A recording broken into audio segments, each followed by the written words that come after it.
In the early 1900s, just as Las Vegas was being born from railroad tracks and desert dust, a man quietly buried 87 bodies beneath the soil, and for 3 long years, no one noticed. He wasn't a bandit. He wasn't a madman. He was a father, a husband, a homesteader, who turned murder into a business. What unraveled was one of the most horrifying killing sprees in American frontier history, not driven by rage or revenge, but by land deeds, banknotes, and the dream of building a name that would last forever. But the story didn't end with the killer. It ended with a 13-year-old boy, his son, who risked everything to stop him. This isn't folklore. It isn't fiction. This is the true story of the Henderson family ... and the nightmare that built a city. In the dry spring of 1908, as heat shimmered off the Nevada sand, and the new city of Las Vegas pushed eastward with the urgency of a boomtown, a railway surveyor stumbled onto something that would cast a shadow over the desert for generations. His name is lost to history, buried in the margins of a Union Pacific Railroad report. But his discovery, just 4 miles southwest of the newly auctioned railroad town, would not be so easily forgotten. As he trekked through the rugged basin flanked by sunburnt Joshua trees, eyes squinting at the surveyor's lens, he came across something that didn't belong in the vast openness, an orderly pattern of mounds, as if the desert itself had been. Stitched into a grid, 89 small burial humps, each precisely 6 feet apart, stretched out in perfect symmetry. No markers, no headstones, no names. Just the still silence of the dead and the haunting realization that these weren't ordinary graves. Whoever buried these bodies had done so with meticulous care and deliberate design. This wasn't nature. It was intention. That surveyor's report, quickly sealed and hidden in Union Pacific's internal archives until its quiet unearthing in 1987, contained just one ominous observation. Soil indicates simultaneous disturbance over a narrow window, likely between late 1905 and early 1908. When questioned decades later, no long-term Las Vegas resident could recall a cemetery existing. In that part of the valley, there were no permits, no local records, no family plots. The graves had simply appeared. Locals, wary and steeped in the old superstition of frontier life, began calling it Henderson's Harvest. You're about to discover the chilling truth behind those 89 graves. This is not just a tale of murder. It's a story about a dream twisted by desperation and a family's descent into darkness. It's about how the promise of land and legacy in America's frontier turned into one of the most terrifying killing sprees in Nevada's early history. A tale where lawlessness reigned and evil wore the face of a family man. But before we plunge into this true American nightmare, understand this: the story isn't for the faint of heart. Only those with the courage to confront history's darkest corners should proceed. If you're one of those rare seekers of truth, stay close. And listen, the city of Las Vegas, before the neon, the casinos, and the promise of fortune, was nothing more than a dusty railroad stop-a-water break on the San Pedro, Los Angeles, and Salt Lake Railroad. But everything changed on May 15th, 1905. That's when Senator William Clark's grand land auction turned the desert into gold. Within days, tents rose into saloons, and empty plots turned into bustling business fronts. In weeks, the city had hundreds of new residents. In months, it had thousands. Among the hopefuls who missed the initial land rush was Jeremiah Henderson, a rugged 42-year-old cattleman from the Utah Territory. By the time he arrived in Las Vegas with his wife, Sarah, and their 3 children, in August of 1905, the city was already beginning to sprout. But Henderson's hands were empty, his fortune lost to harsh winters and failed ventures. All he had was his family, a battered wagon, and exactly $63, not enough to buy city land. but just enough to stake a modest homestead 6 miles southeast of town, in a patch of land the developers hadn't yet touched. There, he built a humble way station offering meals, lodging, and supplies to travelers moving through the arid, unknown. The kind of place where you could water your horse, rest your boots, and be on your way before anyone asked questions. Sarah, quiet but sharp, was a devout Mormon and a skilled frontier healer. Locals came to know her not only for her poultices and tinctures, but for her kindness. Her children, Mary, 15, Samuel, 12, and little Rebecca, 8, grew up in the hard soil of the Mojave, learning the rhythms of survival. But while Sarah treated fevers and fended off rattlesnakes, Jeremy's mind was elsewhere, fixated on the boom. He watched men like him turn into wealthy landowners simply by showing up early. He saw the lots near the railroad depot, prime ground that had doubled in value in just months. He knew that owning land near the tracks meant owning the future. He was running out of time that the powerful real estate syndicates from Salt Lake and Los Angeles were buying up everything. Jeremy, a weathered outsider with no connections and no credit, stood little chance of competing. But he wasn't ready to give up. Not yet. He understood that the frontier rewarded the bold, and sometimes the ruthless. It was on a dry, windless September morning in 1905 that fate knocked on the Henderson cabin door. A man who called himself Thomas Edwards arrived on horseback, dusty and sweating, with an anxious gleam in his eye. He claimed to be a former railroad supervisor from California, on the run from embezzlement charges. He had money, a thick roll of bills, and a quiet desperation. But most importantly, he had a request. He needed to disappear, completely. And he was willing to pay $500 to make it happen. In today's dollars, that would be more than $15,000 to a man like Jeremy Henderson, who had barely scraped together a way station and was preparing for another cruel desert winter. It was a fortune, a miracle, or maybe a temptation too strong to resist. That night, Edward slept in the traveler's cabin just beyond the main house. Jeremy sat silently on the porch, staring out at the darkness. Something had shifted inside him. He could feel it. The world had offered him a deal, cloaked in shadow and soaked in blood, and he was ready to accept.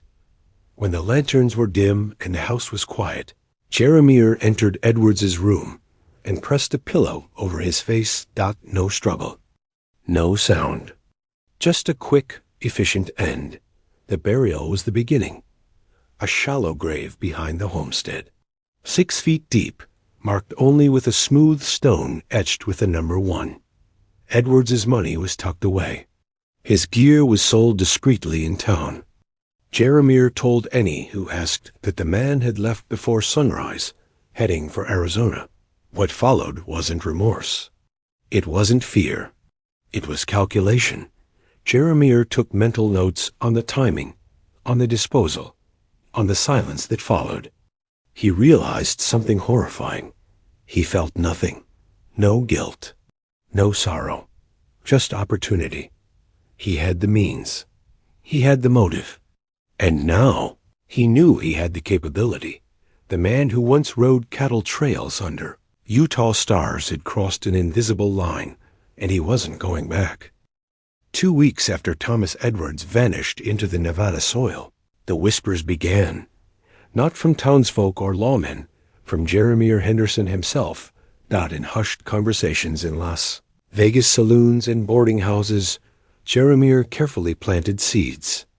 Posing as a man with connections, he hinted to desperate fugitives and outlaws that there was a place southeast of town where a new identity could be bought, no questions asked. A place where a man could leave behind his past and begin again. Jeremy was selective. He knew exactly what kind of man to lure. He didn't want families or innocence. He looked for the already damned deserters, swindlers, fugitives. Men on the run. Men no one would come looking for, and they came dot by the end of 1905. 3 more men had vanished after visiting the Henderson homestead. Each carried cash. Each sought to disappear. Each was murdered with cold precision and buried behind the way station graves marked with numbers. Nothing more. Victim 2, a former cavalryman with stolen army payroll. Victim 3, a con artist from Colorado with charges waiting back east. Victim 4, a rustler out of Arizona, wanted for killing a sheriff's deputy. Each man had been vetted. Over supper, questioned subtly about their lives, their baggage, their money, their ties to the world. Jeremiah had grown efficient practiced in the art of selective elimination to the outside world. The Hendersons were prospering. The way station was busy. They were respected by travelers. Jeremiah began reinvesting the stolen money, buying better supplies, upgrading their cabin, and discreetly purchasing parcels of land near the rail lines under assumed names. But inside the home, the air grew tight with secrets. Sarah Henderson noticed first. Jeremiah had always been serious, but now he was cold, calculating. His eyes seemed to weigh everyone. Even her. He no longer discussed finances. Food appeared in the pantry without explanation. Stranger still, guests arrived and left without warning, and sometimes not at all. Sarah, raised on scripture and trust, had been raised to honor her husband, but she was also practical. She saw the shifts. She noticed how items were left behind, boots that didn't belong, a canteen with initials she didn't recognize, a saddlebag tucked away and never claimed. And Jeremiah had started keeping a small leather-bound journal, always locked away, always hidden. She didn't press, not yet. But her instincts told her something terrible was happening, and it was happening under her roof. Meanwhile, Samuel, their 12-year-old son, watched his father with wary eyes. Samuel had shared cornbread with Thomas Edwards, helped him water his horse. He remembered the man's nervous hands, the way he stared into the fire but never really looked at it. And Samuel remembered what came after: the silence, the unanswered questions, and the absence that stretched too long. Then it happened again. And again. Travelers came and went, but Samuel noticed the pattern. Those who arrived quietly, who stayed in the traveler's cabin, often never left. When he asked where they'd gone, Jeremiah's answer was always the same: gone before dawn, heading east. But their belongings remained. Samuel wasn't old enough to understand the full weight of what was happening, but he knew enough to fear it, enough to suspect that his father was doing something unspeakable. By the start of 1906, Jeremiah's disappearing service had become more than a side operation. It was his full focus. He began turning away legitimate travelers, prioritizing those whose deaths would cause the least ripples. He kept records, names, dates, burial coordinates, amounts paid, mistakes made, improvements needed. His killings weren't acts of rage. They were refinements, controlled, ritualized, scaled. With each successful murder, his ambition grew, and somewhere in those blood-soaked calculations he found a number, 80-9. That, he decided, was how many men needed to disappear for him to afford the land he'd been eyeing since the day he arrived. The lots near the depot, prime real estate. He would own them. His name would sit atop deeds. He would be respected, wealthy, untouchable. 89 bodies, 89 sacrifices, and he was only on number 4. In late December of 1905, Sarah made a choice that changed everything. Driven by a mix of dread and desperation, she pried up a floorboard in their bedroom, where Jeremiah often lingered before. Bed. Beneath it, wrapped in oilskin, she found the journal. What she read sent a chill through her bones, colder than any desert night. Dates, victim descriptions, financial tallies, burial diagrams, and worst of all, plans, calculated strategies for expanding the operation, perfecting disposal methods, and increasing profit margins. This was no accident. No series of crimes committed in desperation. This was a business. A slaughterhouse disguised as a home. When she confronted him, it wasn't with screams, it was with trembling hands and tears. Jeremiah didn't deny it. He didn't plead or lie. Instead, he spoke plainly, as though discussing cattle prices. These men were already lost, he said, eyes calm. Criminals. Drifters. Men with blood on their hands. I gave them peace. And they gave us a future. Sarah could barely breathe. What kind of future? She whispered. A lasting one, he said, with land, with respect, with a name carved into this city's foundation. He showed no remorse, only frustration that she had discovered his plan too early. He needed more time, he insisted. Just a little more. Sarah was horrified, but also trapped. She understood the frontier's harsh reality. There was nowhere to run, and no one to tell. Accusing her husband could mean her death, or worse, her children's. So she remained, quiet, haunted, afraid. And complicit. Through the first half of 1906, the killings continued. By spring, Jeremiah had buried at least 24 men. The graves stretched across the desert like a secret orchard. Each was marked, numbered, catalogued in that cursed book. Sarah withdrew from the community. Her warmth faded. She still treated the sick and mended the injured, but her smile was gone. She moved through life as though underwater, her every gesture. Wrapped in guilt. Samuel watched his mother with growing concern. He didn't know what she knew, but he could feel it in her silence, in the way she flinched when travelers arrived, and how she held his hand longer at night, as though afraid to let go. By late summer, a new kind of traveler began arriving. Word had spread quietly through the outlaw circuits of the Southwest. There's a man outside Las Vegas who can erase your past for a price. Fugitives from Arizona, Texas, and California began appearing, bearing stories darker than anything the Hendersons had yet heard. Robbers, killers, escaped convicts. Jeremiah vetted each one, judged their risk, and if they passed his silent checklist, he offered them shelter. Only Sarah and Samuel knew what shelter truly meant. Even little Mary and Rebecca, still innocent, began to notice that their home felt colder, angrier, sadder. They asked questions. Sarah deflected. Samuel didn't know how to answer. The walls of the Henderson homestead were no longer walls.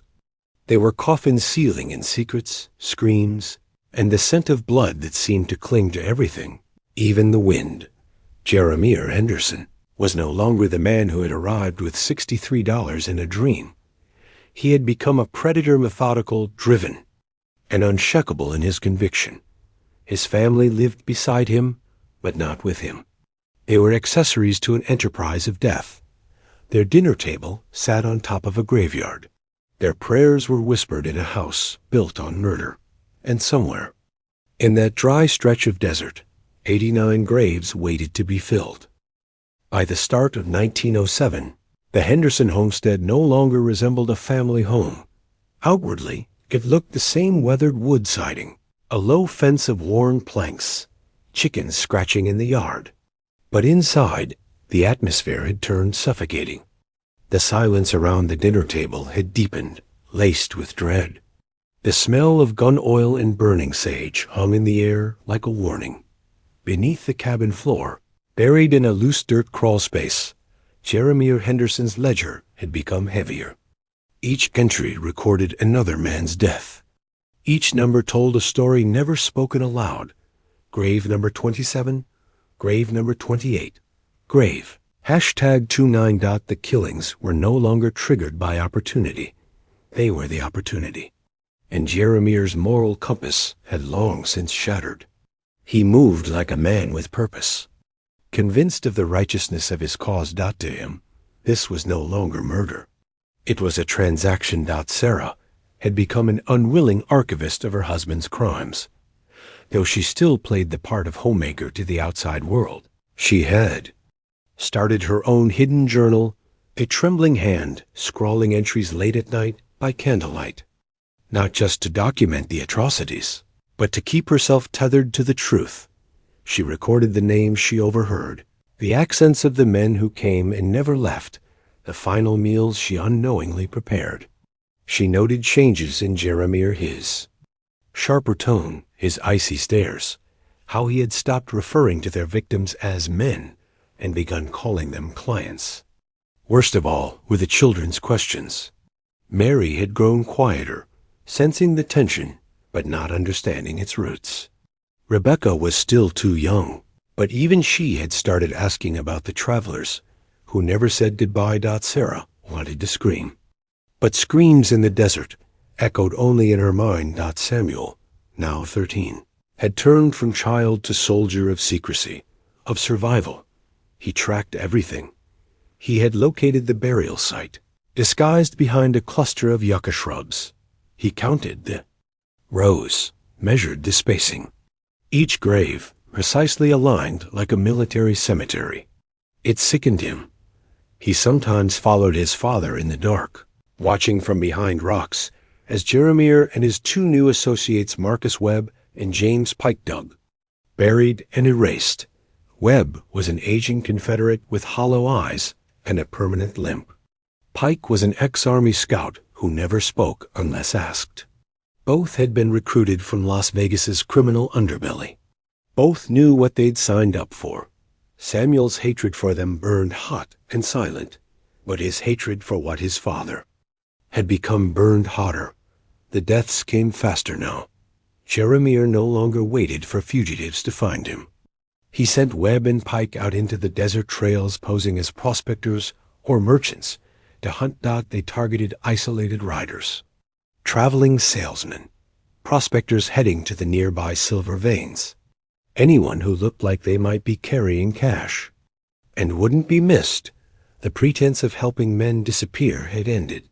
Now it was simply robbery and murder, and it was working. By March of 1907, Jeremiah had buried over 60 men. His goal of 89 was in sight. He had already acquired 3 city lots through intermediaries. The next step was finalizing deeds near the depot deeds that would cement the Henderson name in Las Vegas history. At night, he would sit alone on the porch, staring toward the railroad lights in the distance, muttering to himself about timing, transactions, and titles. He believed he was building a future. But all he was really building was a graveyard. Marshal William Thompson arrived in Las Vegas that same spring. A former railroad detective, Thompson had been assigned by territorial authorities to investigate a rising pattern of missing persons tied to railroad travel. Men who had last been seen boarding trains in Salt Lake City or leaving saloons in Barstow, but never made it to their destinations. At first, it was a trickle-in inquiry here, a report there. But by the time Thompson reviewed the cases, he noticed something strange. A disturbing number of these men had disappeared between 1905 and 1907, all while traveling through or near Las Vegas. Coincidence? Maybe, but Thompson didn't believe in coincidences. He set up an office on Fremont Street and began digging. Quietly, systematically. Jeremiah, always watchful, heard the first whispers of Thompson's presence through Webb, who still drank in town on weekends. A marshal sniffing around. A new investigator asking too many questions. Jeremiah's response was terrifyingly simple. Accelerate the plan. He had wanted to complete the operation by autumn. Now he would finish it by summer. The faster he filled those graves, the faster. He could disappear into California with his fortune, but his ambition brought chaos. He stopped screening his victims carefully. No more background checks. No more patient conversations. Anyone with cash became a target. It was reckless. And it was dangerous. Sarah, who had been silently enduring the horror, reached her breaking point. She overheard a conversation between Jeremiah and Pike. They weren't just discussing the next kill. They were discussing what to do about her. Sarah had become a liability. She knows too much, Pike said. She won't talk, Jeremiah replied. But if she does, we bury her too. Sarah's breath caught in her throat. She had once feared for strangers. Now she feared for herself. For her children. Samuel had already reached his own terrible conclusion. His father was planning to kill them all. It made sense. No witnesses, no loose ends. If Jeremiah was willing to bury 89 strangers, what was 3 more? Samuel didn't cry. He planned. He started hiding essentials. A compass, matches, dried meat, the journals. He marked a route to Las Vegas, one he could ride at night. He waited for the right moment, for the chance to escape, to tell someone, to end this. The burden on his young shoulders grew unbearable. But still, he bore it, because he knew if he failed, they would all die. That June, a cattle buyer named Robert Sterling vanished after stopping in Las Vegas. He had been heading to a series of ranches including, tragically, the Henderson homestead. Sterling had over $3,000 in cash. When he didn't return, his family hired private investigators, and his name landed on Thompson's desk alongside a map with one chilling detail: his last known stop. The Henderson place. Meanwhile, 2 new men arrived in Las Vegas that summer, both unknowingly hurtling toward the heart of darkness. Theodore Brackman, a railroad investor from San Francisco, had been monitoring property records and noticed an anomaly. A man named Jeremiah Henderson, who arrived penniless in 1905, now seemed to be making serious moves on prime railfront property. It didn't add up, and Brackman, driven by curiosity and suspicion, came to investigate. The second man was Deputy Territorial Marshal James Collins, assigned to assist Thompson. His background in organized crime investigations made him a sharp weapon, and he quickly identified the Henderson homestead as a point of interest. The storm was gathering, and Jeremiah, now consumed by paranoia, did what monsters always do in the final act. He planned to kill them all: Thompson, Brackman, Collins, any loose ends. And then, finally, his own family. He wasn't just burying strangers anymore. He was preparing to bury the truth. The dry winds of late summer 1907 brought with them the scent of something turning, not just in the air, but inside the Henderson house.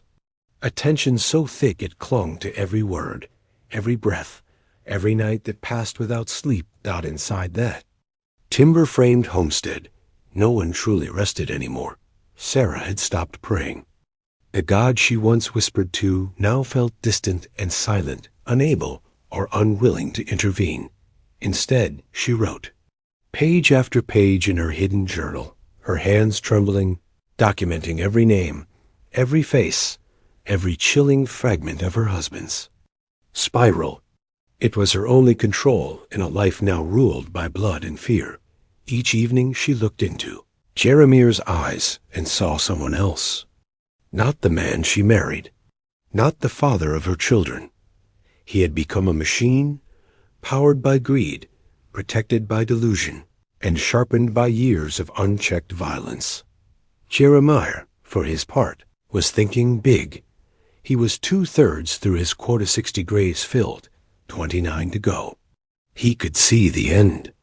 In his mind, it was all laid out. The land deeds finalized, the train depot towering in the distance, and the Henderson name carved into Las Vegas history. A legacy. But legacy required erasing anything or anyone that could unravel it. Meant no stray witnesses, and no more room for hesitation. In a corner of the homestead, Samuel had started packing for war. Not the kind with bullets and rifles, but one fought with truth and courage. He had memorized the trail to Las Vegas by starlight, marked water sources, hidden food supplies under the stable floor. He kept his mother's journal and his father's. ledger wrapped in oilskin under a loose plank in the barn. And he waited for a night when Jeremiah, Webb, and Pike would leave on another hunt. Waited for the moment he could run, not just to save his family, but to end the nightmare. He didn't know was that Jeremiah was also watching him, not directly, but carefully. The boy had grown distant, distracted, quiet, and Jeremiah, deep in his paranoia, saw it as a threat. At the same time, back in Las Vegas, Marshal William Thompson and Deputy James Collins were connecting dots faster than ever. Missing person reports from 1905 to 1907 now formed a pattern. And that pattern pointed like a crooked finger toward the southeast, toward the quiet, dusty homestead of a man who had, by all accounts, come to town broke, but was now vying for some of the most valuable real estate in the entire county. Collins, a skeptical, calculating investigator with experience in territorial crime rings, didn't believe in coincidence. So they rode out, not to make arrests. Not yet. Just to visit. To observe. To listen. The visit happened on a Tuesday morning. Sarah spotted them first, a pair of riders kicking up dust in the distance. Jeremiah stepped out to greet them like a neighbor might. Friendly, firm handshake. Cool eyes. They claimed to be checking on travel safety, offering updates on robberies near the southern trails. Jeremiah nodded, offered coffee, played the part of the weary homesteader, but Collins noticed the sweat at his temple. Despite the morning chill, Thompson noticed the oddly spaced mounds stretching into the desert behind the home. And Sarah, watching from the window, noticed something even more important. Jeremiah's right hand never left the butt of his holstered pistol. They didn't stay long, just long enough to raise questions. To confirm suspicions. As they rode away, Thompson turned to Collins and said, "That's our man." That night, Jeremiah called a meeting in the storage shed. Just him, Webb, and Pike. Their voices were hushed, but the walls were thin, and Samuel was listening. "They know," Pike said, "or they're close." "Then we can't wait," Jeremiah replied. "We finish the job. All of it. Tonight, we leave for Brackman and Collins. We get Thompson last, and then we vanish." "What about the family?" Webb asked. Jeremiah's answer was like ice.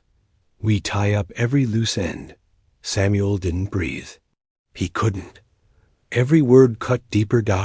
He was no longer a boy. He was now the only person who could stop this.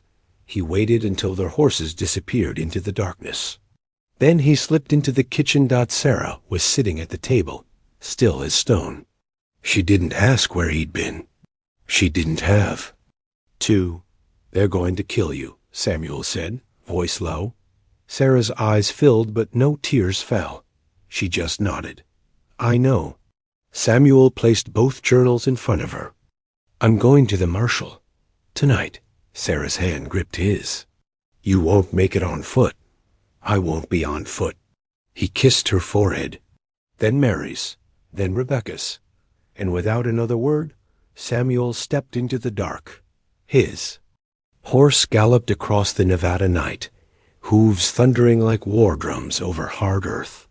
He carried with him the only real chance of stopping Jeremiah, the written evidence, and the truth that lawmen needed. The ride took hours. Wind howled in his ears. Coyotes yelped from the brush. But nothing scared him now. He wasn't running from death. He was riding into it so others wouldn't have to. Back at the homestead, Sarah put the children in the cellar, barricaded the trapdoor with furniture, sat at the kitchen table, shotgun across her lap, heart pounding in her ears. The clock ticked past midnight. And that's when the front door creaked open. Jeremiah was back, alone, covered in dust, blood at the edge of his collar. "Where's the boy?" he asked, voice low. Sarah said nothing. Jeremiah's eyes narrowed. He moved closer. "What did you tell him?" Still silence. He raised his hand to strike, and the shotgun barrel met his chest. Sarah's hands were steady. "I'll die before I let you touch another one of us," she said. But Jeremiah didn't flinch. Instead, he stepped back, calculating. "Then you die tonight," he said. "Dot outside, just miles away." Samuel galloped into Las Vegas. As dawn threatened to break, he rode straight to the marshal's office, banged on the door like a boy possessed. Thompson opened it, gun drawn. He found a trembling 13-year-old clutching 2 journals and the weight of 89 souls. "I have proof," Samuel said, "and I know where the bodies are buried." The sun hadn't yet risen when Samuel Henderson finished telling his story. He sat in the marshal's office on Fremont Street, his cheeks crusted with windburn and dust, his hands raw from gripping the reins for hours. Across from him sat Marshall, William Thompson and Deputy James Collins, men hardened by years of blood and lies. But nothing they had ever heard prepared them for the horror pouring from this boy's mouth. 89 planned murders, dozens already committed, a family trapped in fear, caught in a man's vision of wealth, paved with corpses. The boy didn't cry. He just spoke flat, factual, deliberate, as if every word was a nail in the coffin of the life he once knew. Collins leafed through the journals. Samuel had brought one in his mother's delicate, slanted handwriting, the other in Jeremiah's cold, measured scrawl. Victim descriptions, dollar amounts, burial maps. It wasn't just testimony. It was evidence. The kind of evidence that ended men's lives. "Is your family safe?" Thompson asked. "For now," Samuel whispered. "But if he gets back and finds me gone?" The marshal stood. "Then we don't waste another minute." Within the hour, a posse was formed. Thompson, Collins, and 3 railroad men deputized on the spot, armed, mounted, and riding hard toward the Henderson homestead before the sun could crest the mountains. One unexpected addition joined them: Theodore Brackman, the railroad investor from San Francisco. He had already been investigating Henderson's suspicious rise in land acquisition and was present when the boy arrived. When told of the murders, Brackman's face went pale. "I need to see it," he said. "If I'm going to expose the rot infecting this place, I need to look it in the eye." Thompson didn't object. They saddled up 6 deep and vanished into the dawn. Back at the homestead, the situation was unraveling quickly. Sarah Henderson sat in the kitchen, shotgun at her side, her daughters hidden beneath the floorboards. Her face was swollen from a blow Jeremiah had lost his temper the moment he realized. Samuel was gone, but something stopped him from killing her. He hadn't planned for this. He hadn't planned for the boy to run. And without his plan, Jeremiah didn't know how to move forward. He paced the parlor like a cornered animal. Outside, Marcus Webb and James Pike were digging near the burial ground.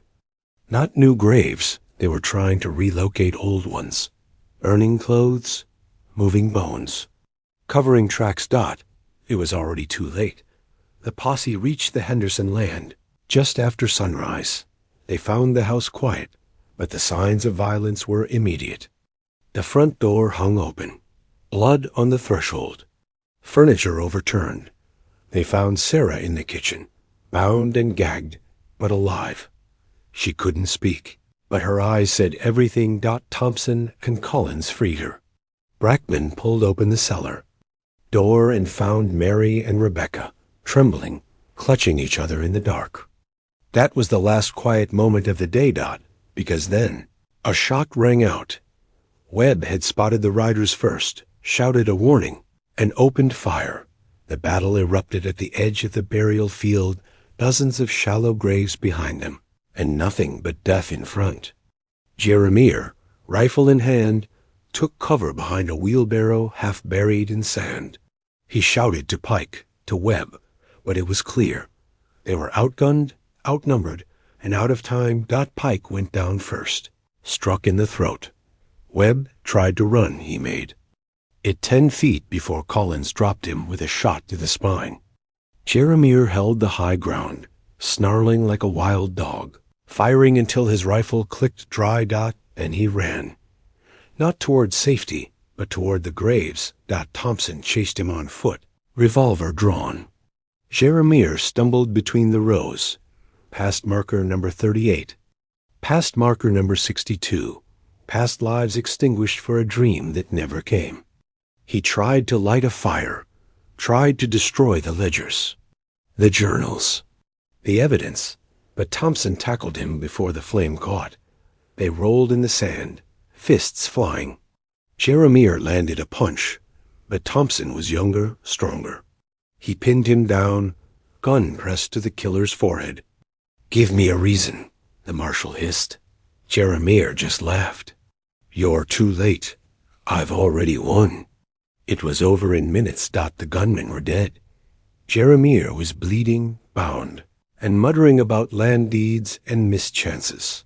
The desert was still. And the graves finally spoke.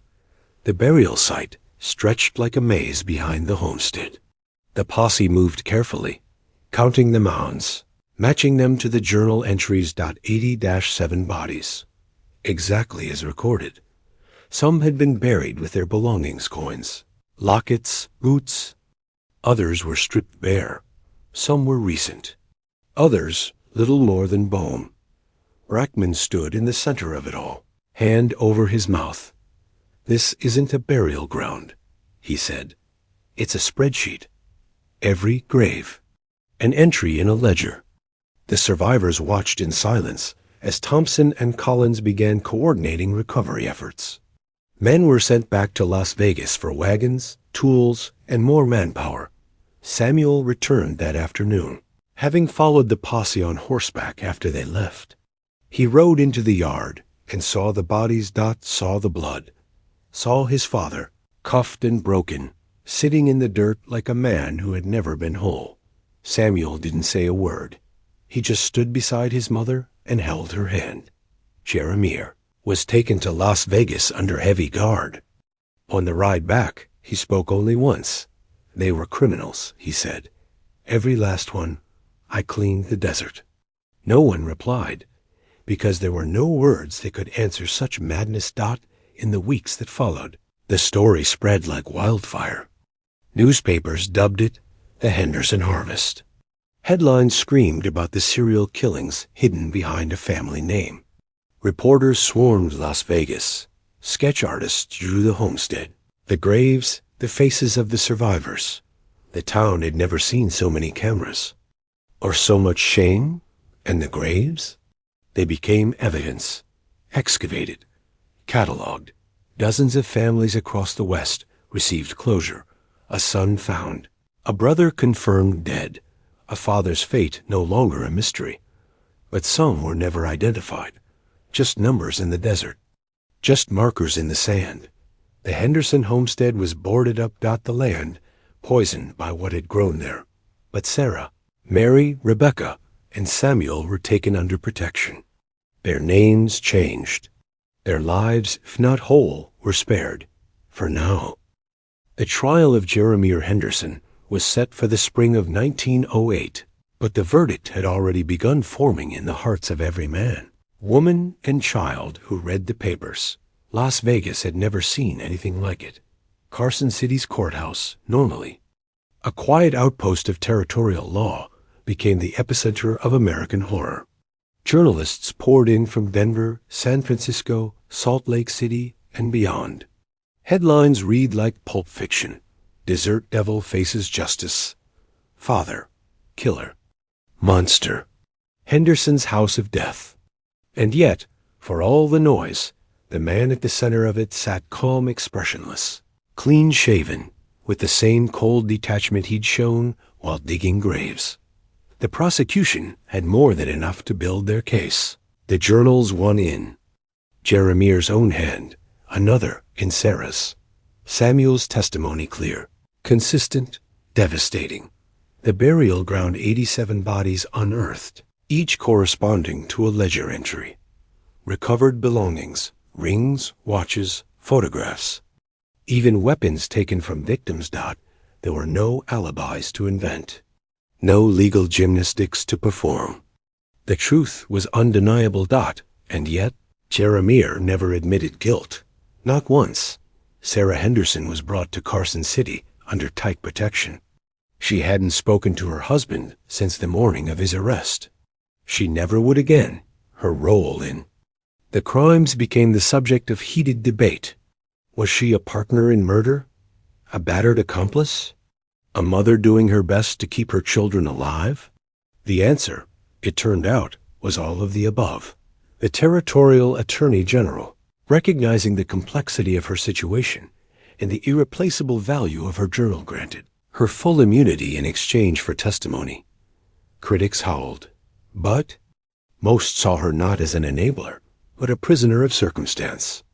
A woman who had survived something unthinkable and done what she could to stop it. Samuel took the stand in early April.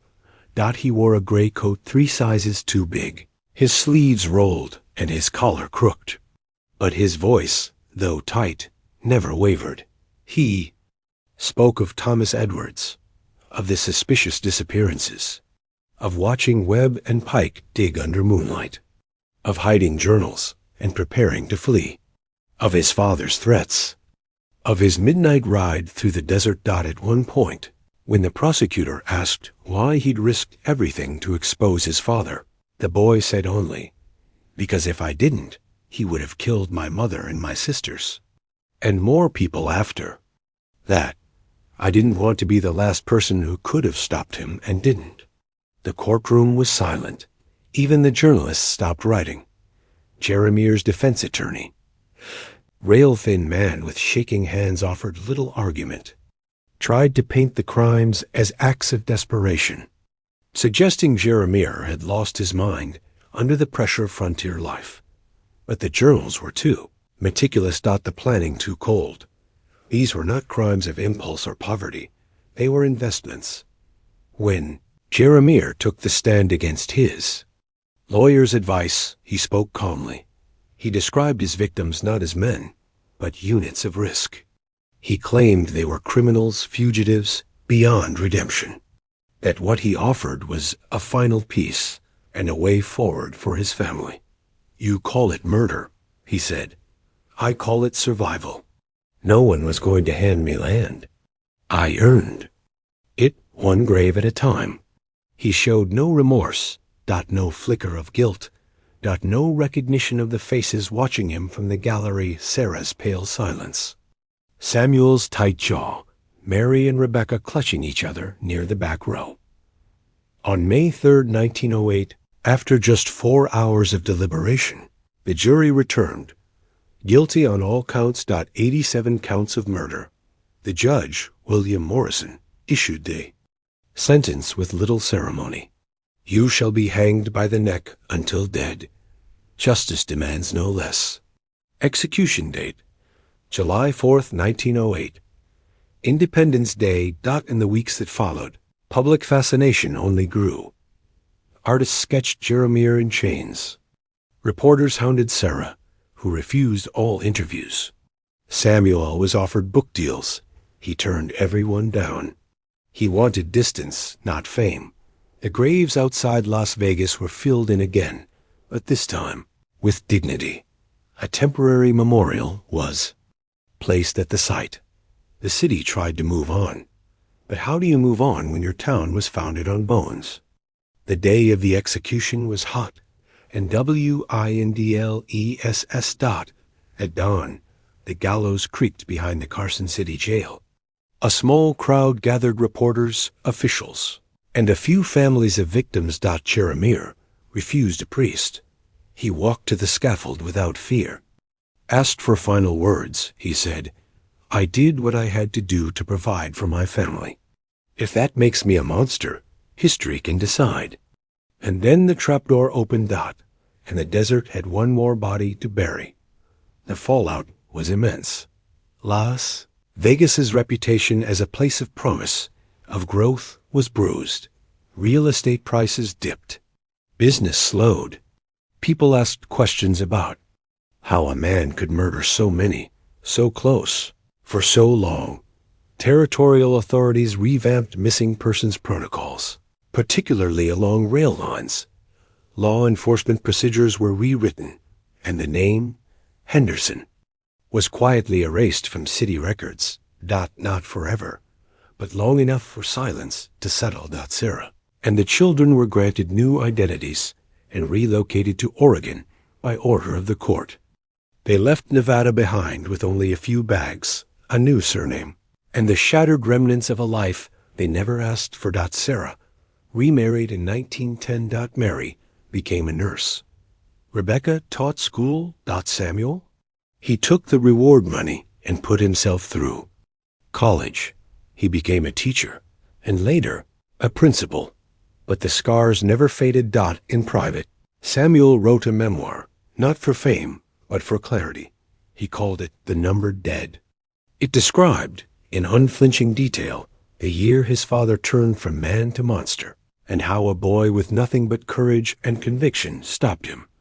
He never published it during his lifetime. Too painful, too personal. But decades later, after his death, it would be found in a locked drawer beneath a folded newspaper clipping of his father's obituary. After the execution of Jeremiah Henderson on July 4, 1908, a fragile silence fell over Nevada territory. Not peace, never peace, but something closer to exhaustion, as if the land itself needed to exhale after holding its breath through years of secret burials. The graves were filled.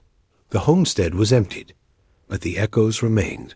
Las Vegas, still barely 3 years old, struggled to carry on beneath the weight of national shame. Once seen as the next jewel of the western frontier, the city had quickly become synonymous with blood-soaked deception. Newspapers that once advertised opportunity now carried headlines of horror. Boomtown butcher hanged, railroad dreams. Built on bones, the devil homesteader, business leaders, desperate to salvage the town's reputation, lobbied for damage control. Speeches were made. Streets were renamed. New buildings were constructed with impressive speed, as if hammering nails into fresh wood could bury what had been unearthed just miles away. But no matter how many saloons were opened or rail depots expanded, there remained a dark truth under the dust. 87 men had vanished into the desert, and for many, Las Vegas had helped them disappear. The Henderson homestead, now infamous, was boarded up and placed under territorial custody. The land was offered for sale multiple times, but no buyers came forward. Some whispered that the soil was cursed. Others feared the ghosts of those unclaimed dead. By 1912, after years of abandonment, the wooden structures were finally demolished, their lumber burned to ash. Nothing was left but a scorched rectangle of dirt and wind-blown weeds. And beneath it, the remnants of a vision built on death. Meanwhile, far from the desert heat, Sarah Henderson and her children tried to rebuild lives in the rainy hills of Oregon. They carried new names now offered quietly by the courts and sealed in official records. The purpose wasn't to hide them from punishment, but to protect them from public curiosity, which had grown more ravenous than ever. Sarah remarried in 1910 to a quiet widower who never asked too many questions. She never spoke of Las Vegas again, not to neighbors, not to her daughters, not even to Samuel. She died in 1934, having spent her final years tending gardens and sewing quilts. But to those who truly knew her, there was always something behind her eyes, a distance, a grief too vast for words. Mary and Rebecca, the younger daughters, grew into adulthood with grace and quiet determination. Mary, shaped by her mother's healing touch, became a nurse. Rebecca, inspired by Samuel, pursued teaching. They lived respectable lives, raised families, attended church. But in every photo, in every diary entry unearthed years later, there was a sense of disconnection, a life divided between before and after. And Samuel, the boy who stopped the monster, never escaped what he had seen. Though he found success graduating college, becoming a respected educator, he remained a man marked by memory. His students described him as fair, kind, and always slightly distant, as if part of him remained locked in another time, another house, under another name. He never married, never had children, but he kept the journals, his mother's and his. Father's locked in a drawer beside his bed. Not out of sentiment, not out of duty. In 1925, nearly 2 decades after the killings, Samuel wrote a private manuscript titled The Number Dead. He never submitted it for publication. He feared the media would twist it, just as they had twisted the truth in the days after the trial. Instead, he left it sealed, with a simple note: for history, for healing, for those who still wonder why. A boy would choose to destroy his own family. This is my answer. The manuscript would not be read until long after his death, but when it finally surfaced, it offered one of the most intimate, honest accounts ever written of a child's confrontation with evil and the price of choosing what's right.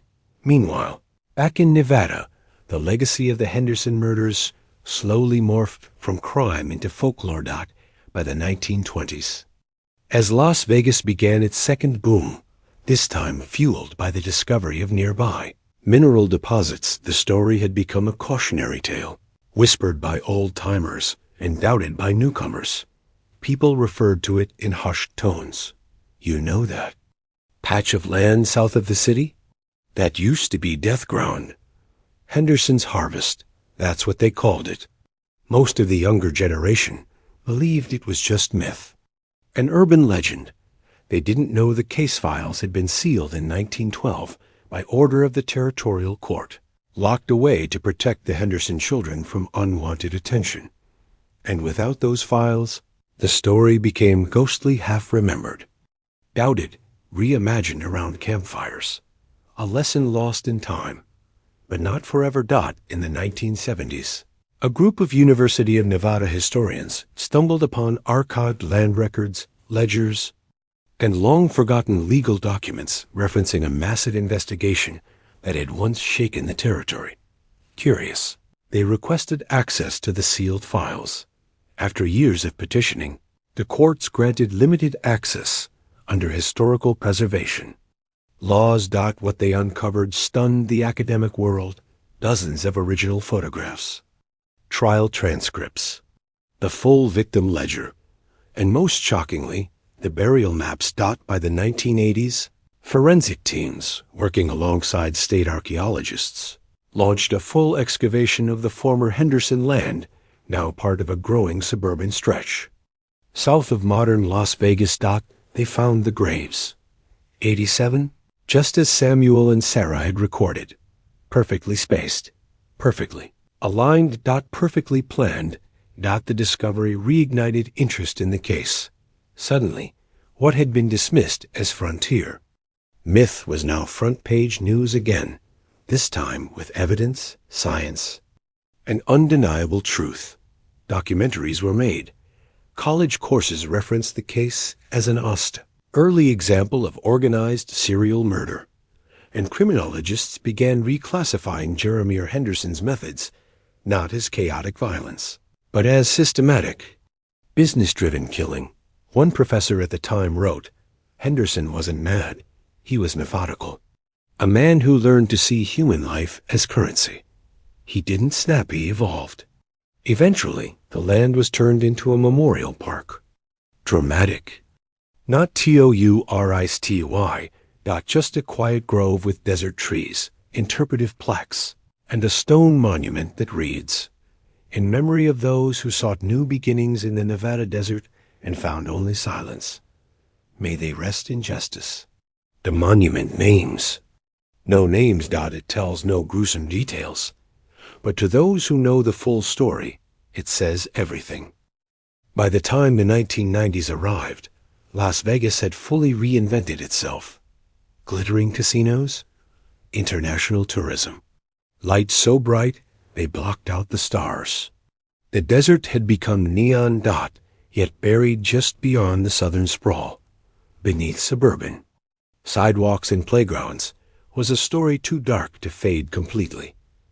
The Henderson murders, once whispered over poker tables and dismissed as frontier myth, had returned this time. With the weight of forensic science and historical proof, it began.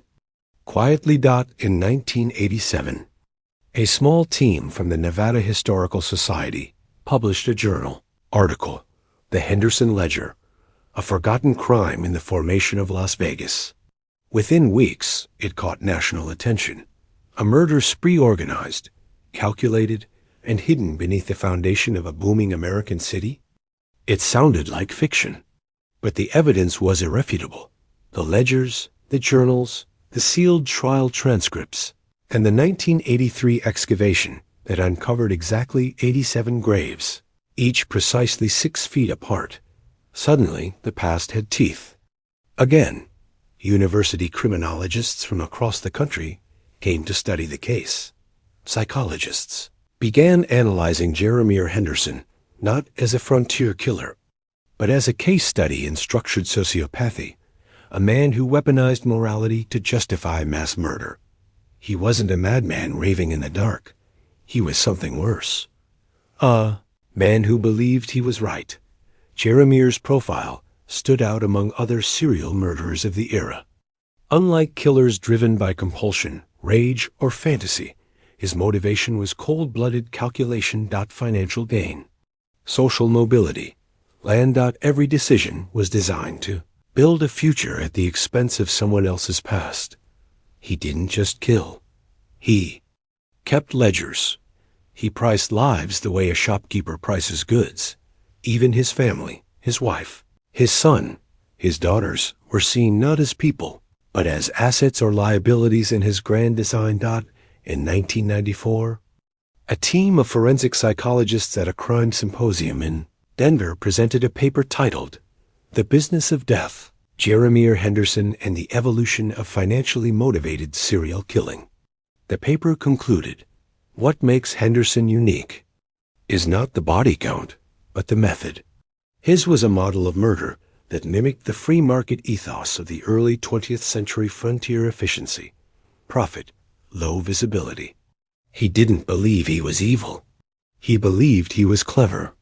Meanwhile, as academic circles buzzed, the public fascination reignited. Cable networks aired multi-part documentaries.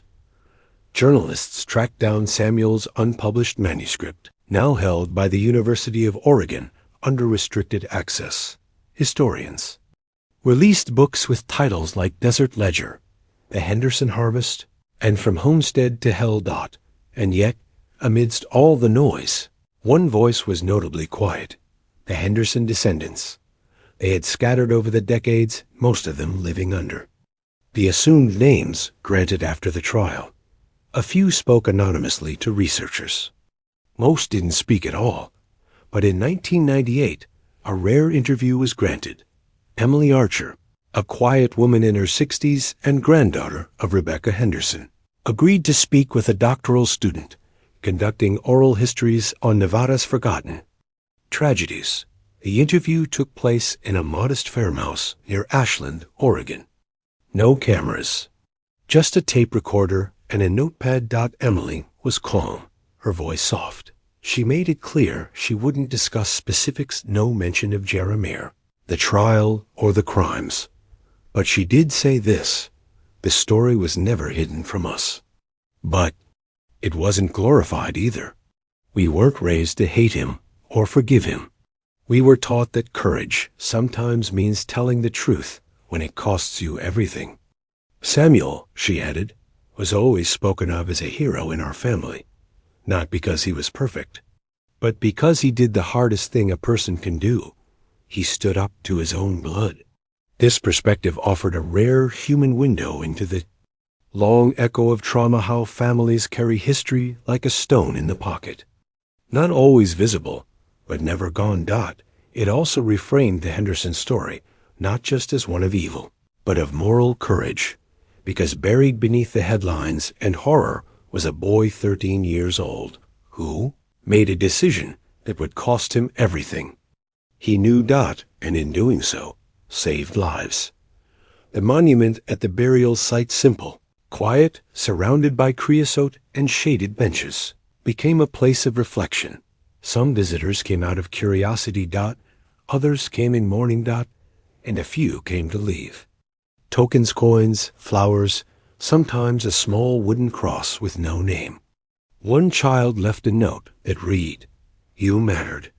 Even if no one came for you, the past had returned." But this time, with compassion. In 2001, the city of Henderson, Nevada, named coincidentally for a different Charles Henderson, a U.S. senator, released a public statement clarifying that it had no connection to the infamous family. The clarification wasn't necessary, but the stigma remained. The name Henderson would always stir unease in certain corners of Clark County, and in others, it would be remembered differently, not as the name of a killer, but as the name of a boy who chose truth. Samuel's full manuscript was published posthumously in 2005 under the title The Numbered Dead, in collaboration with the University of Oregon and a historical preservation foundation. It became a bestseller, not just for its shocking content, but for its quiet honesty. Samuel didn't romanticize his choices. He wrote of fear, of shame, of standing in a courthouse while his father glared from the dock. But most of all, he wrote about conscience, about how even in the darkest places, people can choose the light. Long after the bodies were buried, long after the courthouse emptied and the headlines faded, the Henderson murders continued to echo in places where silence was once policy, in law enforcement offices, in legislative halls, in every dusty trail, across the western frontier, because the truth was undeniable now. A man had killed nearly 90 people in plain sight over the course of 3 years in one of the fastest-growing regions of the American West, and no one stopped him until his own son rode into town with the evidence. How had it gone unchecked? How had law, community, and country allowed it to fester? These weren't questions for the newspapers anymore. These were questions for the system. In the years following the trial, territorial authorities across Nevada and neighboring regions began reassessing how they handled missing persons reports. Until then, frontier law enforcement had been patchwork, at best underfunded, undermanned, and overextended. Men disappeared all the time. The West was transient, wild, and brutally unforgiving. A traveler might vanish in the desert, or leave town without notice, or fall to bandits or animals or thirst. It wasn't uncommon, and that's exactly what Jeremiah Henderson had counted on. He built his enterprise on the assumption that no one would come asking God, and for the most part, no one did. Marshal William Thompson, the man who ultimately brought Jeremiah down, became a pivotal figure in changing that. After the trial, he was promoted to Territorial Marshal of Nevada, a role he used to advocate fiercely for reform. He proposed a centralized registry of missing travelers, standardized protocols for property checks near transit routes, cooperation between railroad companies and law enforcement agencies, a requirement for homesteads operating as way stations to be licensed and periodically inspected. To many, it sounded radical. To Thompson, it sounded like common sense. And his voice carried weight because he had seen the graves with his own eyes. Lawmakers in Carson City passed what became known as the Henderson Reforms in 1910, a collection of statutes aimed at modernizing frontier law enforcement. These new laws didn't just react to the past, they prepared for the future, for the new kinds of crime that would come with modern transportation, modern anonymity, and modern ambition. The G.P. Henderson case had proven one thing above all: even ordinary-looking families could become architects of horror, given enough desperation, isolation, and opportunity. In law schools across the West, the case began appearing in textbooks, not just as a criminal trial, but as a landmark in understanding organized frontier violence. Jeremiah's crimes weren't crimes of heat or impulse. They were premeditated, calculated, serialized. He kept books like a banker, He used victims' money to buy land, supply his station, and grow his operation. And for a long time, he did it undetected. The idea that such killings could happen quietly, without chaos or spectacle, shifted how lawmen were trained. They were taught to look for patterns, not just blood. To track rumors, not just reports. To treat absence, the man who didn't arrive, the horse that returned riderless, as potential signs of violence. Criminologists, decades later, would classify Jeremiah as one of the earliest financially motivated serial killers in American history. Not driven by compulsion, not by ideology, but by profit. He saw death as a transaction, grave by grave. He built his imagined future. And though he died before completing it, his method became a template for how greed can deform the human soul in subtle, monstrous ways. But the Henderson murders didn't only transform legal codes. They transformed culture. The story took on a strange life in folklore, half history, half legend. In campfire tales told by ranch hands. In whispered stories passed between railroad workers. In some versions, Jeremiah's ghost still roamed the desert, dragging a shovel behind him. In others, the homestead had never been destroyed, just buried, waiting for someone foolish enough to rebuild. By the 1920s, with Las Vegas once again growing thanks to mineral discoveries and increased railroad traffic, the town was eager to move on. New arrivals, unaware or unconcerned, built businesses, homes, and lives on land that had once soaked in death. Only a few older residents remembered the way things had been.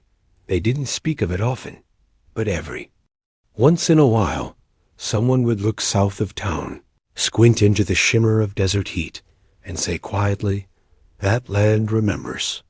The case also left its mark on railroad companies, many of which had unknowingly funneled Jeremiah's victims right into his hands. Union Pacific, Santa Fe, and others began tracking passenger complaints more seriously. Lost ticket investigations became standard. Travel patterns were audited.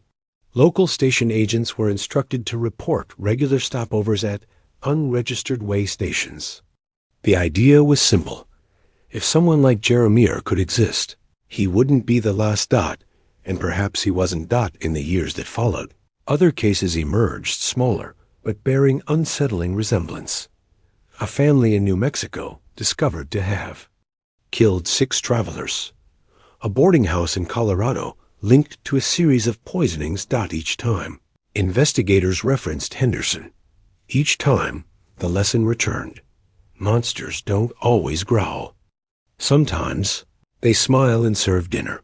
But the greatest impact of all may have been on moral imagination, the way Americans thought about responsibility, conscience, and choice. Because the Henderson case wasn't just about a killer. It was about a family, a wife who stayed silent too long, then chose courage, a son who risked everything, children who carried the burden of a legacy they didn't ask for. In the end, it wasn't a lawman or a court that brought Jeremiah Henderson down. It was Samuel, boy with a spine of steel and a heart that refused to harden. In sermons and editorials, teachers and preachers referenced the boy's courage. "You want to talk about honor?" One preacher said in a 1912 sermon, "Don't talk about guns and grit. Talk about that boy who stood before a jury and said, 'My father is the killer.'" That moment when Samuel told the truth, knowing it would destroy his family, became the most haunting chapter of all, because it asked every listener, "What would you have done?" Years passed. Las Vegas changed. New buildings rose from the sand. Train whistles gave way to neon buzz, and the desert, once wide and untamed, was carved into tidy plots of progress. But while most who passed through the city would never hear the name Jeremiah Henderson, for those who lived through the nightmare or carried its blood, the memory never left. Time doesn't erase tragedy. It only teaches people how to carry it. In the quiet green hills of southern Oregon, a small family lived under a different name. in a modest house with lilacs by the fence. Inside that house was a woman named Mary, now in her 40s, who nursed the sick and held trembling hands with the calm of someone who had once lived through something far worse. She had no interest in fame, no curiosity about the land she left behind. But every now and then, a patient would cry out in fear, or a radio report would mention a murder back east, and something behind her eyes would dim. Some wounds healed, others only scar. Rebecca, her younger sister, taught school in a rural valley where no one knew her real last name. She was bright, warm, and fiercely protective of her students. But she never tolerated cruelty. Even small jokes made at another child's expense would set her off. To her, violence didn't start with fists. It started with indifference, the kind that lets monsters fester in silence. She had seen that indifference once in a dusty frontier town, and she made a promise to herself it would never happen in her classroom. And then there was Samuel, the boy who broke the silence, the one who, in a single midnight ride, had traded innocence for truth. He became a school administrator in Oregon. His students liked him. His teachers respected him. But he never married, and he never allowed reporters or historians to quote him directly. He would speak at educational conferences, give lectures on child psychology and rural education, but never, ever mention Las Vegas. Until one day, in 1963, a student journalist at a local college somehow connected the dots. She showed up to his office unannounced, a notebook trembling in her hand. "You're the boy from the Henderson case, aren't you?" He didn't deny it, but he didn't confirm it either. He just said gently, "Sometimes the only thing history wants is silence. You should let it have it." But silence has its limits, and legacy has strange ways of surfacing. In 1982, shortly before his death, Samuel donated 2 locked boxes to the University of Oregon's Special Collections Department. They remained sealed. For over 20 years, inside were his manuscript, the numbered dead original trial transcripts, his mother's journal, a small, hand-drawn map of the burial site, labeled not by number, but by initials. Tucked between the pages was a handwritten note. "If anyone ever tells this story again, let them tell it whole, not as folklore, not as horror, but as a warning and as a reminder of what a single act of courage can cost, and what it can save." When the manuscript was finally published in 2005, it didn't hit shelves like a crime thriller. It arrived like a confession. The public devoured it. Critics called it achingly honest, a rare portrait of moral bravery, and a haunting map of inherited trauma. But those who read it closely saw what lay beneath. A boy who loved his father, and who still remembered the smell of firewood in the cabin, the sound of boots outside his window, the long nights when he prayed that maybe he had misunderstood. Maybe the man who taught him to ride horses and shoot tin cans hadn't really become a killer, but deep down, he had known, and that knowing had broken something in him. The Henderson case began appearing in university courses across the country: criminology, ethics, American history. But not everyone studied it for the crime. Many studied it for the morality. Because in the end, the most terrifying figure wasn't just Jeremiah. It was the ordinary man who believed he was doing the right thing, who convinced himself that murder was justified, so long as it paid for land, food, and a future. And the most extraordinary figure? A child who said no. Back in Nevada, the site of the homestead was now part of suburban Henderson City, named long before the truth came to light. For years, residents debated whether the name should be changed. But the city council decided against it, clarifying that the name came from Charles Henderson, a senator with no relation to the murders. Still, a small garden park was built near the former homestead, quietly acknowledged as the memorial site. No. Gruesome plaques. No dramatic retellings. Just a stone engraved with, "In memory of the lost, in honor of the brave," and in warning to those who think the desert keeps secrets. By 2010, true crime podcasts, TV dramatizations, and historical fiction novels had all taken cracks at the story. Most focused on the grave plots, the victims, the horror. But in classrooms and quiet libraries, a different version spread, one that ended not with the hanging of a killer, but with a boy in the dark, clutching his mother's journal and whispering into the ears of men who had the power to stop it all. A version that asked not who killed, but who had the courage to speak. There is a particular silence in the Nevada desert, not the quiet of nightfall or the hush before a dust storm, but something deeper, a silence that feels alive, as though the land itself is holding its breath beneath layers of sand and time.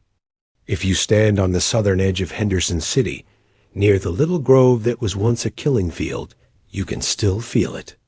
Not always, not loudly, but if the wind dies and your feet are still and your heart is open, you might hear it, the unburied sorrow of 87 souls. Today, the place where the Henderson homestead once stood is paved and planned.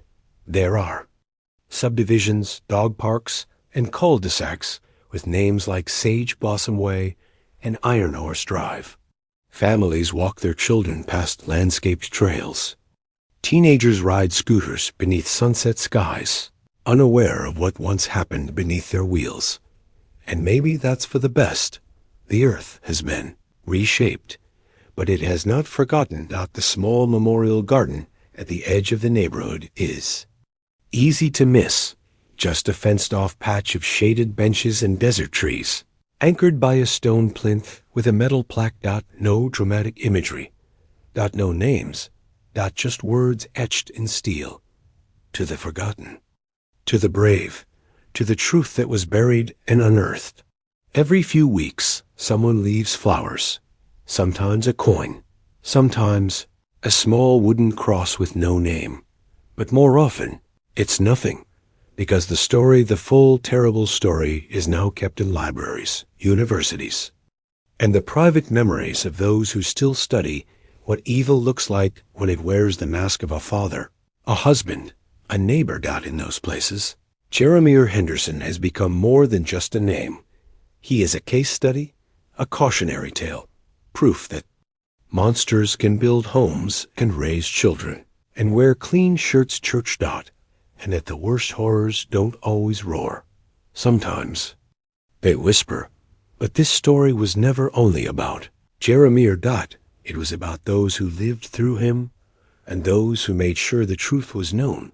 It was about Sarah, who wrote the truth by candlelight, even as her hands trembled with fear. It was about Samuel, who rode through the dark to save his mother, his sisters, and maybe the soul of a town that didn't know it was dying.